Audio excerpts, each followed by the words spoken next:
Well, hello there, baseball fans. It's baseball season again, and San Diego Studios has released another edition of MLB The Show. This year's edition is the best-looking sports game I've ever seen. You can almost smell the pine tar through the screen. We get a new cover athlete this year, but do we get a new game? So grab your peanuts and Cracker Jacks because I'm Court Lalonde guesting on the PlayStation Drive, and this is MLB The Show 22 on the PS5 for review. I want to thank PlayStation Canada for providing a code for review and the team over at You, Me, and Capri for letting me review MLB The Show 22 for them. I was lucky enough to play this game on my PS5 and my Xbox Series X, and I can tell you that both consoles run this game at 4K 60 frames per second. The player animations look almost lifelike, and if you're walking by the screen when someone's playing, you'd swear you're watching a live baseball game. The details in the stadiums are second to none and make you feel like you're in the ballpark. Water animations in the stadium throw me off a bit though.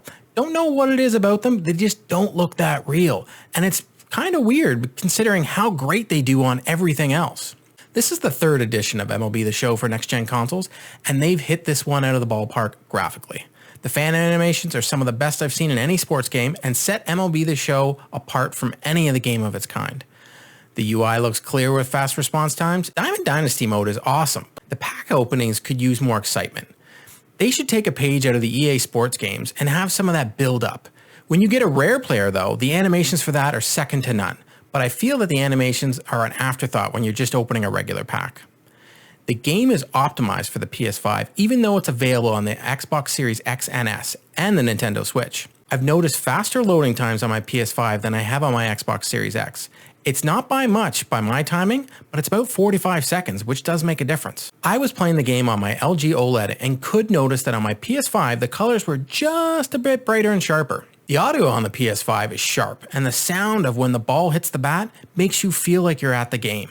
I noticed a difference with the 3D audio compared to playing on my Xbox, which is just stereo surround for the show. The Xbox can offer Dolby Atmos, but the MLB The Show doesn't support it. The commentating is a step up from the previous games, and I've had played over 20 hours and haven't heard the same line twice. In a dev diary leading up to the release, the developers said that they even took some audio from live baseball games and put it into this year's game. The audio was one of the most significant upgrades I found from previous editions of the show. The sounds just in the ballpark make you feel like you're part of the action. The gameplay feels very similar to the previous editions of the show, but that isn't a bad thing.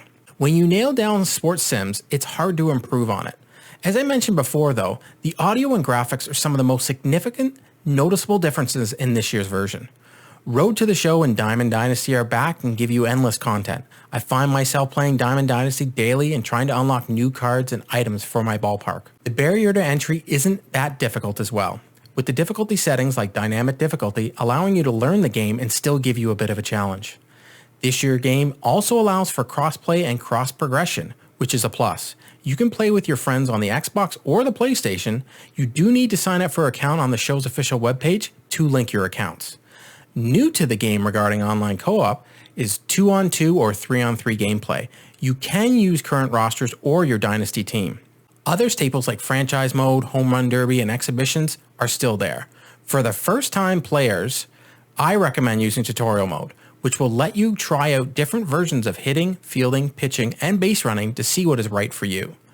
The PS5 offers DualSense features, but I didn't notice too much of a difference between it and playing on my Xbox on the regular Xbox controller. When I'm doing reviews, my biggest question is would I recommend you to buy this game?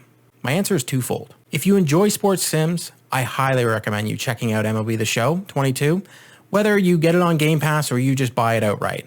But if you enjoy baseball, it's a must-buy. I can safely say that MLB The Show 22 is currently on my list in the Game of the Year conversation. If you like the content over at You, Me, and Capri, I suggest checking out their Patreon. We'll have a link in the pinned comments below. Thank you for listening. Now play ball.